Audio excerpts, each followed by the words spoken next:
আপনি বৈঠক করেছিলেন, যেখানে আলেমরা পরিস্থিতি শান্ত করতে ভূমিকা রাখবেন বলে খবর প্রকাশিত হয়। সে সময় আপনারা কি করেছিলেন এবং জুলাই গণ অভ্যুত্থানে আপনার ভূমিকা কি ছিল? জুলাই গণ অভ্যুত্থানের সময়ে 24শে জুলাই তৎকালীন স্বরাষ্ট্রমন্ত্রী আসাদুজ্জামান খান কামালের সাথে যে বৈঠকের বিষয়টি ছিল, সেটি আমার সাথে যে ঘটনাটি ঘটেছিল সেটা খুবই মর্মান্তিক একটি ঘটনা। মূলত যেভাবে জুলাই এই বিপ্লবে নেতৃত্ব দানকারী ছাত্র নেতৃত্বকে জোরপূর্বক তাদেরকে দিয়েও মিডিয়ার সামনে নানা ধরনের বক্তব্য প্রদান করানো হয়েছিল, আমাদের ঘটনাটাও ঠিক অনেকটা সেরকমই ছিল। পুলিশ দিয়ে, স্থানীয় আইন শৃঙ্খলা রক্ষাকারী বাহিনীকে দিয়ে আমার জায়গা থেকে অনেকটা আমাকে জোরপূর্বক স্বরাষ্ট্রমন্ত্রীর বাসায় আনা হয়। আনার সময় আমাকে এমন বলেছিল যে স্বরাষ্ট্রমন্ত্রী আপনার সাথে কথা বলতে চান। তো আমি মনে করি ঠিক আছে, কথা বলুক। সেই কথা বলতে তো আমার আপত্তি ছিল না। তো আমি স্বরাষ্ট্রমন্ত্রীর বাসায় গিয়েছি, আমাকে নিয়ে যাওয়া হয়েছে কথা বলার জন্য। সেখানে গিয়ে দেখি যে আমি একটি বৈঠকের আয়োজন করেছে তারা। বৈঠকের আয়োজন এবং বৈঠকে উপস্থিত অন্যান্য যে সকল ব্যক্তিবর্গ,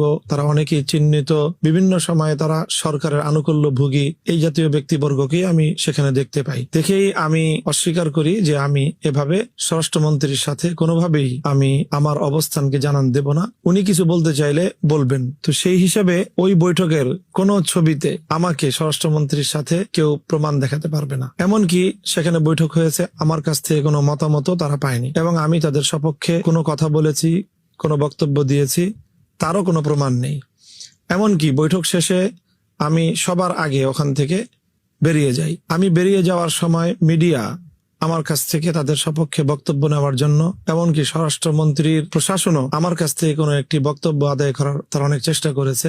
আমি কোনো ধরনের সেখানে কাল বিলম্ব না করে সোজা সেখান থেকে আমি সকল তাদের ভয়ভীতিকে উপেক্ষা করেই ওই মুহূর্তে সেখান থেকে আমি বেরিয়ে আসি। এরপরেও তারা কোনো মিডিয়ায় আমার নামকে হাইলাইট করে সেখানে তারা একটি আনুকূল্য লাভের, আলেম সমাজকে বিভ্রান্ত করার চেষ্টা করেছে। আমাকে তারা ব্যবহার করতে চেয়েছিল, কিন্তু আলহামদুলিল্লাহ আমার সাহসী ভূমিকার কারণে তারা সেটা করতে পারেনি। ইভেন আমাকে সহ স্বরাষ্ট্রমন্ত্রীর বৈঠকের কোনো ছবিও তারা গ্রহণ করতে পারেনি। জুলাই গণ অভ্যুত্থানে আমার ভূমিকা কি ছিল সেটা বিভিন্ন গণমাধ্যম, সামাজিক যোগাযোগ মাধ্যম তার সাক্ষী। আমরা সেখানে জীবন বাজি রেখে লড়াইতে মাঠে ছিলাম এবং বিশেষ করে হেফাজতে ইসলাম বাংলাদেশের পক্ষ থেকে একেবারে 5ই আগস্টের পূর্ব মুহূর্তে আন্দোলনের চূড়ান্ত সময়ে আমি ঘোষণা দিয়েছিলাম যে এরপরে যদি আর কোনো আমার সন্তান, কোনো ছাত্র, কাউকে যদি গুলি করে হত্যা করা হয়, তাহলে সেই লাশ নিয়ে আমি আর কবরস্থানে যাব না। আমি সেই লাশ কাঁধে নিয়ে আমি রাজপথে যাব, গণভবন মুখে আমরা যাত্রা করব।